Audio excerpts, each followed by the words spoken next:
Ban करने और रोकने की जरूरत है। तो राज ठाकरे टाइप, गिरिराज टाइप ऐसे जो हिंदुस्तान में देश में नेता हैं जो नफरत का वो आधार मानकर अपनी सियासत को ढूंढते रहते हैं और सत्ता में लाते हैं। जुबान से ज्यादा ध्वनि प्रदूषण तो कुछ है ही नहीं, और इस देश का सबसे बड़ा ध्वनि प्रदूषण नेता और पॉलिटिकल पार्टी। आप मंदिरों और मस्जिदों के लाउड स्पीकर से किसी को तकलीफ नहीं, सिर्फ सियासतदार उसका इस्तेमाल करती है। हमें तो लगता है कि अब पर्व भी इस कंट्री में मनाने की जरूरत पड़ेगी कि नहीं। हमें डर लगता है कि अब पर्व नहीं मनाना। पर्व को भी, राम को भी, भगवान को भी लोग अपने जाति और अपने सियासत के लिए इस्तेमाल करते। कभी राम प्रेम का आधार था, मर्यादा का आधार था, हम उसको नफरत का आधार बना दिए, लाठी गोली का आधार बना दिए। हम ये कभी आपने सुना था क्या? ईद में आपने सुना था कभी? ईद में हम सेवई खाने के लिए ईदी में जाते थे, और हम अब लाठी गोली सब उस दिन दंगा करते, दंगा करवाने की बात कर रहे हैं। कोई अपने पर्व में, कोई भी जाति अपने के लोग हों, शादी उसके यहाँ घर में होगी, बेटी की बहन की, कोई झगड़ा चाहेगा इस हिंदुस्तान में? लाठी गोली खा करके भी चाहेगा कि हमारी बेटी आराम से। तो किसी भी हिंदुस्तान के धर्म पर्व होंगे, राम हो, रहीम हो, शिव हो, नानक हो, कबीर हो, मोहम्मद हो, कोई नहीं चाहेगा कि हम उस दिन हमारा समाज या हम संप्रदाय या हम नफरत का आधार। ये तो पॉलिटिशियन, ये जितना काम कुकर्म कर रहा है हिंदुस्तान में सब 2024 के एजेंडे के लिए, उसमें आरएसएस, बीजेपी की भूमिका, आप उसके गुंडे की भूमिका सबसे ज्यादा आप उठा के देख लीजिए। केंद्रीय गृह राज्य मंत्री पे ये आरोप लगाया है कि जातिगत जनगणना को लेकर के उन्होंने लिखित कहा है कि जब बाबू था तो जाति जनगणना क्यों नहीं कर लिया? जब केंद्र में था सब, बीपी सिंह, देवगौड़ा, गुजराल, अब कौन जाति के हैं ये? सबसे ज्यादा यादव का दुश्मन तो इनके परिवार ने ही यादवों को बना दिया, तस्दीक किया। जो यादव विपक्ष और सभी जात की मजबूती के लिए खड़े होते थे और उसको जाति का दुश्मन बना दिया, एजुकेशन से दूर। इनको जाति से क्या लेना देना? जाति का मतलब एक ही परिवार नहीं ना होगा जी, लारा नहीं ना होगा। जाति का मतलब दलित, अत्यंत पिछड़ा, समाज में अगड़ा पिछड़ा सब ना।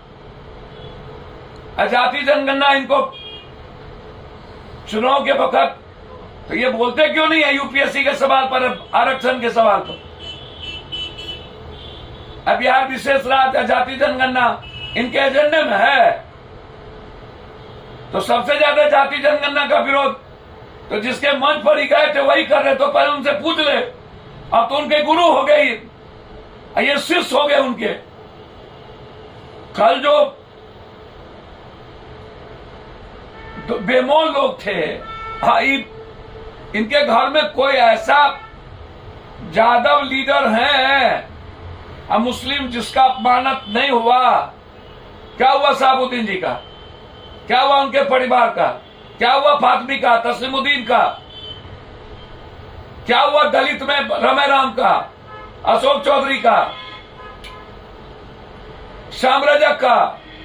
कौन दलित को इन्होंने सम्मान दिया? कौन यादव? नाम बताइएगा ना। एक को यादव को इन्होंने मान लिया है कि यादव का मतलब लारा, यादव का मतलब पहले, अभी जो इसके परिवार में जो लात जूता लाठी मारते हैं उनको न्याय दो ना। जाति जनगणना की बात करने वाला पहले उनसे पूछिए ना कि दलित, मुस्लिम और अत्यंत पिछड़ा को सबसे ज्यादा अपमानित करके भगाने वाला परिवार वो जाति जनगणना को आधार बनाएंगे, और जो जाति जनगणना के लिए सबसे ज्यादा गाली दिया वो इसके गुरु हो गए। मगध में नफरत पैदा करके सोशल मीडिया पर आने वाला लड़क भुरभुरी के तरह वो गुरु हो गए विपक्ष के नेता के। अब आप सोचिए बिहार का क्या होगा। था ब्रह्मर्षि समाज में उसको टिकट दिया एमएलसी का, जिससे 2, 4, 5, 6 करोड़ रुपया लिया। अब जादव के पास तो था नहीं, अत्यंत पिछड़ा और ओबीसी के पास तो पैसा था नहीं, तो टिकट किसको देता?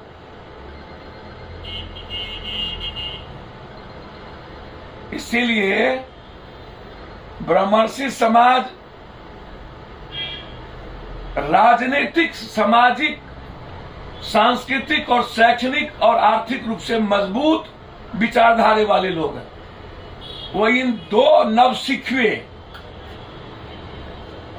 राजनीति में अपरिपक्व और समाज में विद्वेष पैदा करने वाले दो व्यक्ति का जो कल मिलन था, यह समाज के लिए हास्पद भी है और घातक भी है। एक मिनट, कि फरसा भाला कोई मीनिंग है क्या? अब मैं सिर्फ इतना कह सकता हूं, भगवान को जाति में के आधार पर नहीं बांटना चाहिए। कृष्ण और अर्जुन दोनों रिश्तेदार थे, कैसे जाति बना दोगे? शिव को कौन सी जाति बनाओगे? राम को राजपूत बना दो, भगवान परशुराम जी को ब्राह्मण बना दो। भैया वर्ण व्यवस्था में कहां से भगवान परशुराम जाति हो गए या कृष्ण जाति हो गए? तो ये सब के सब नफरत का आधार लाउड स्पीकर नहीं है, पॉलिटिशियन और पॉलिटिकल पार्टी है। इस पर बैन करने की जरूरत है और ऐसे लोगों को चुनावी लड़ने से, प्रक्रिया से दूर रखने की, इसके लिए कानून बनाने की जरूरत है। बहस लाउड स्पीकर नहीं, बहस पॉलिटिशियन के जुबान पर होनी चाहिए। जो काली जुबान है वह समाज के लिए, देश के लिए, इंसानियत के लिए खतरा बन गई। सर, ये बिहार में मंत्री कह रहे हैं कि लाउड स्पीकर बैन लगेगा और मुख्यमंत्री कहते हैं कि ये बेमतलब। नहीं, कोई बिल्कुल ठीक बोलते हैं कि फालतू बातों में काम करने की बात करनी चाहिए, रोजगार पर चर्चा करनी चाहिए। बिहार के हालात और देश के हालात अच्छे नहीं है, गरीबी पर चर्चा करने की जरूरत है। लाउड स्पीकर, अजान और हनुमान चालीसा हर व्यक्ति को अपने जीवन जीने का पूरा स्वतंत्रता हो। भारत के लोकतंत्र में हम दूसरों की जिंदगी में दखल ना दें, इसके लिए पॉलिटिकल पार्टी और पॉलिटिशियन को ये बात समझ लेनी चाहिए। बिल्कुल सही कहा है और ये बात मैं मानता रहता हूं, किसी के भी जीने पर, आजादी पर कोई पाबंद नहीं लगनी चाहिए। बीजेपी क्या अगर प्रेशर बनाएगी इसको लेकर के तो क्या विवाद बढ़ेगा? सर, मुझे समझ में नहीं आता है बीजेपी क्या करेगी। ज्यादा से ज्यादा स्पीकर उसका, गवर्नर उसका, राष्ट्रपति उसका, पीएम उसका। सजानंद सरस्वती और जदुनंदन शर्मा जी की बात करिएगा ना, विद्यापति कवि की। हाय रे बाप, आप वैसे स्टॉलवर्ट ना की बात हम करेंगे। अब ब्रह्मर्षि समाज, जो ब्राह्मण समाज, जो समाज को रचनात्मक बात करने में भूमिहार, भूमि का तारनहार, लड़ने वाला। अब दो एक ही तरह के नेचर के लोगों का कल कौन लोग थे? कोई एक अच्छा लोग थे क्या? भले लोग वहां पर हॉल में एक भी प्रतिष्ठित पढ़े लिखे लोग, जितने उचक्का और टोरी टाइप के लोग थे, और वहां पर आए कौन? जो सबसे ज्यादा समाज में नफरत पैदा किया, गाली गलौज किया। दोनों की भूमिका आप देखिए ना। एक परिवार जो समाज को जोड़ने का काम नहीं, बांटने का काम किया, भूरा बाल तो क्या। और दूसरा जोड़ीदार वही जो गाली दिया अन्य समाज के अत्यंत पिछड़े, ओबीसी, गरीब को। ऐसे लोग जो दूसरों को गाली देकर के राजनीति में आते हो, ये दोनों की भूमिका तो सेम है ना, और दोनों वही लोग न थे। भैया बना दो ना किसी ब्रह्मर्षि समाज के लोगों को मुख्यमंत्री या डिप्टी सीएम, क्या दिक्कत है भाई? या अध्यक्ष बना दो। इधर से उधर ना हो, तो ज्यादा से ज्यादा वो समर्थन वापस लेने के पहले राष्ट्रपति शासन की बात करेगा, 6 महीने के बाद वो चुनाव में जाने की बात करेगा। बीजेपी इतना सस्ते में तो छोड़ नहीं देगी कि नीतीश कुमार जी देखिए, नीतीश कुमार जी कभी अपने नेचर से, अपने आइडेंटिटी और आइडियोलॉजी से बहुत समझौता नहीं की। मजबूरी बीजेपी रही, क्योंकि एक तरफ नागनाथ, दूसरी तरफ सांपनाथ। अब नीतीश कुमार जी के पास यही ऑप्शन ही है। बिहार में कोई अकेली पार्टी जीतने की संभावना है नहीं। ऑप्शन है कहीं गड्ढा, कहीं खाई, कहीं नाग, कहीं सांप। तो बेचारे उसी बीच में कभी इधर कभी उधर। तो बीजेपी इतना सस्ते में यह सोच ले कि नीतीश कुमार जी को वॉक ओवर दे दे कि वो कल भारत का राष्ट्रपति कहीं कांग्रेस के सहारे बन करके उनके लिए नासूर न बन जाए, ज्ञानी जेल सिंह की तरह। तो हो सकता है बिहार राष्ट्रपति शासन की ओर जाए और कल मध्यावधि चुनाव की ओर हो जाए। तो बीजेपी तो तोड़ने की स्थिति में तो होगी नहीं, और नीतीश कुमार टूटने तो देंगे नहीं। तो मुझको साफ दिखता है, मुद्दा कोई हो, नीतीश कुमार जी के लिए दोनों तरफ खाई है। नीतीश कुमार न मोदी जी को वॉक ओवर देना चाहेंगे 2024 में, और न ही नीतीश कुमार आरजेडी के लड़क भुरभुरी जो है, जिनको कोई मतलब नहीं, भाजपा की भाषा बोलने लगे लाउड स्पीकर पर। जो भाजपा बोल रही है वो विपक्ष का नेता बोल रहा है। बिहार में बहुत तेजी से ये हो रहा है कि लाउड स्पीकर और अजान को लेकर के क्या लगता है कि बिहार में उसका असर होगा? बिहार में देखिए, एक बात समझिए, मुद्दा लाउड स्पीकर और अजान और हनुमान चालीसा नहीं, मुद्दा है कोयला कहाँ चला। बिजली 4 लाख मेगावाट उत्पादन क्यों नहीं हो रही है? 6 लाख चाहिए। 6.5 से सुपर ट्रेन क्यों बंद हो गई?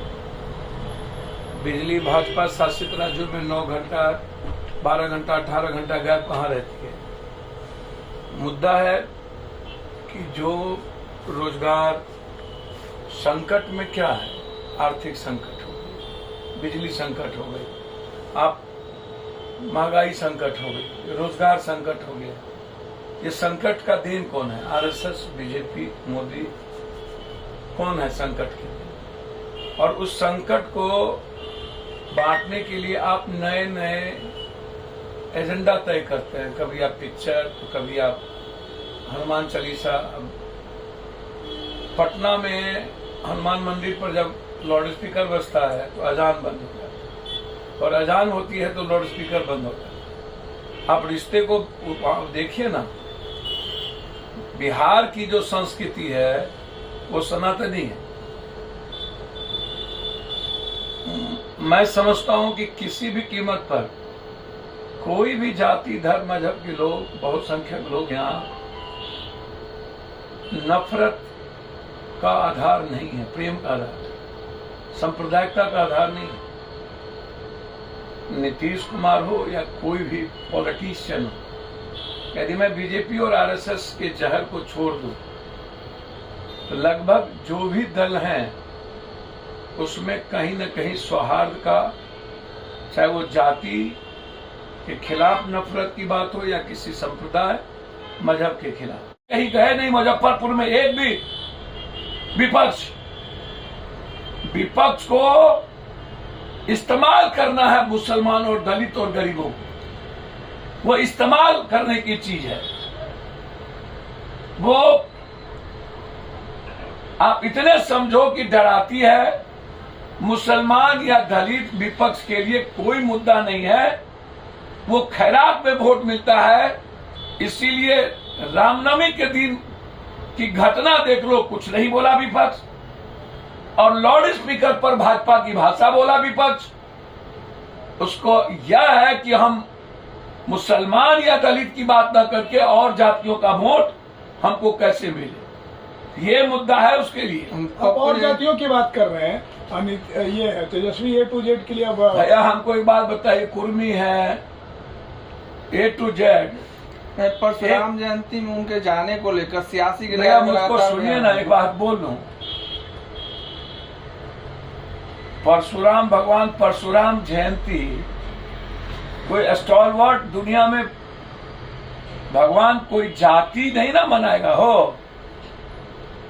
और भगवान परशुराम हो या कृष्ण पॉलिटिकल एजेंडा नहीं ना हो सकता।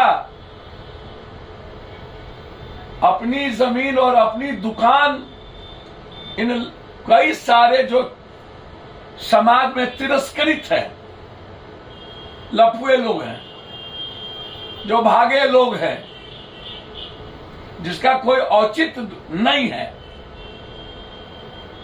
आप राष्ट्रकवि दिनकर, सहजानंद सरस्वती, हमारे पंडित जदुनंदन शर्मा, जिनके यहां गांधी, सुभाष चंद्र बोस, जिन्होंने मगध की आजादी की लड़ाई लड़ी, विनोबा, श्री बाबू,